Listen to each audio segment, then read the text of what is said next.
Imagine this for a moment. You're a pro athlete, a member of an elite club of individuals who have maintained otherworldly discipline and dedication to their craft to reach the pinnacle of their field. With your success comes financial abundance, the kind that you don't even know what to do with. And then she comes along. A Harvard-educated financial advisor with Wall Street experience.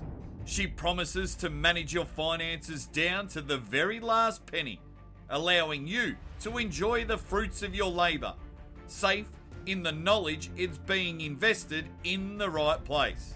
However, unfortunately for you, all of your hard-earned money, the dollars you have bled for, is secretly being siphoned into the very bank account of the woman who promised to look after you.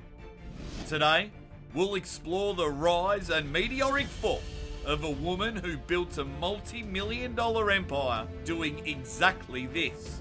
One who charmed NBA players, NFL stars, and even Olympians before stabbing them in the back before they even had the chance to turn around. This is the story of Peggy Ann Fulford. Now, to gain a true understanding of how Fulford was able to get away with all this, we need to take a step or two back, because she was not born into any notable wealth or status. Born and raised in Louisiana, Fulford grew up in a relatively modest environment. However, as you've probably guessed by now, this didn't really matter much to her. Even from an early age, she grew an obsession with the finer things in life and wasn't afraid to hustle to earn the kind of money she needed to live her dream life. Fulford thus focused on her education, first graduating from Harvard University before supplementing her education with a degree from the University of Miami. Next, she went to work on Wall Street to work as a financial advisor, managing the accounts of multi-million-dollar companies and private investors. However, a life on Wall Street wasn't the end goal for Fulford.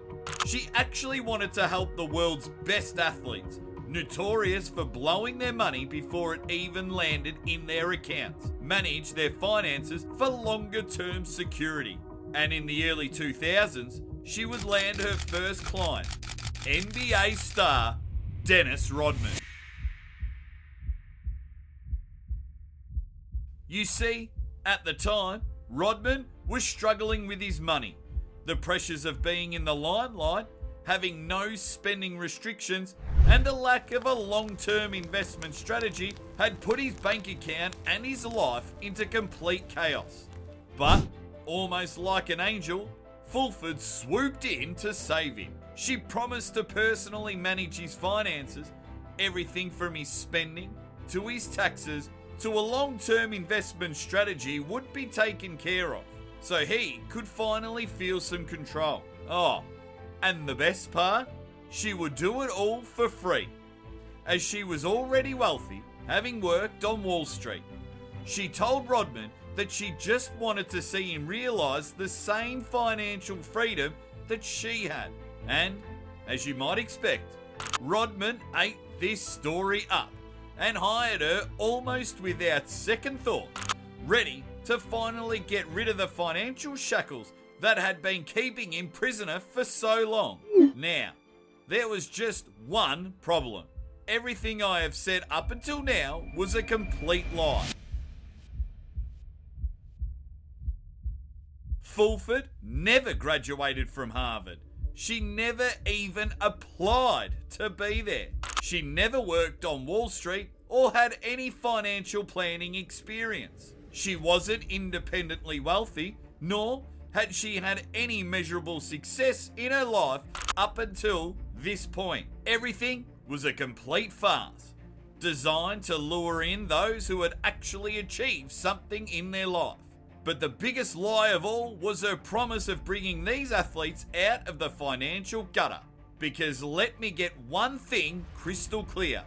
Fulford was not in the business of helping people. Her business model, in reality, was to trick athletes into trusting her so that she could gain access to their bank accounts. With this access, she would then siphon hundreds of thousands of dollars from their accounts into hers. At points, she would even gaslight these stars, telling them they were spending too much, all so she could siphon more of their income into her own account. It was genuinely that simple. Build trust with a lie, gain access, steal, repeat. Over the next few years, Fulford would repeat this vicious cycle with a number of famous athletes struggling with their finances, including NBA star Travis Best, NFL star Lex Hilliard, and even Olympian Dennis McKinnon. Like a leech, she would cling to these superstars and with one hand promise them financial freedom, and with the other pick their pockets. To keep this ruse alive, Fulford would often change her name, allowing her to pull off this act for years without drawing suspicion. She even attended Harvard galas and reunions to keep the lie about her Harvard degree alive. And for the next few years, she was able to con upwards of $6 million from her victims. Money that she would use to fund the lavish lifestyle she had always dreamed of. A Rolls Royce, a $2 million mansion in Houston, jewellery, clothes, you name it, she purchased it with the money of others. And by 2010, Fulford was confident that she could keep up this double life till the end of her days. However, unbeknownst to her, just as she reached the pinnacle of her power, her empire was about to crumble. Now, before we take a look at how the walls of Fulford's empire began to crumble before her eyes, if you haven't already, please pound that subscribe button. It's completely free and it'll help prevent scammers from robbing you of your entire life savings. So please, do yourself a favour, subscribe, or be scammed. You see, by this point, Fulford had caught one of the biggest victims in her web of lies, NFL star Ricky Williams. Williams had employed Fulford to manage his career earnings and invest them in the right places. He had earned over $24 million during his career, and with Fulford in charge, was confident that money would compound. However, just months after Fulford started managing his finances, Williams found himself completely broke. $24 million was there one day, gone the next.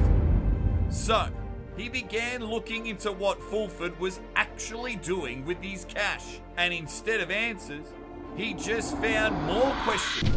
Unpaid bills, random withdrawals, mismatched balances. These inconsistencies caused Williams to turn to the FBI, which launched a full-scale investigation into Fulford's business practices and personal spending. And what did they uncover? Fraud upon fraud upon fraud. Forged bank signatures, false tax filing, fake financial statements, account wires from Williams' account to her personal accounts. And it didn't take long for the FBI to realise that they were looking at a fraud case like the world had never seen.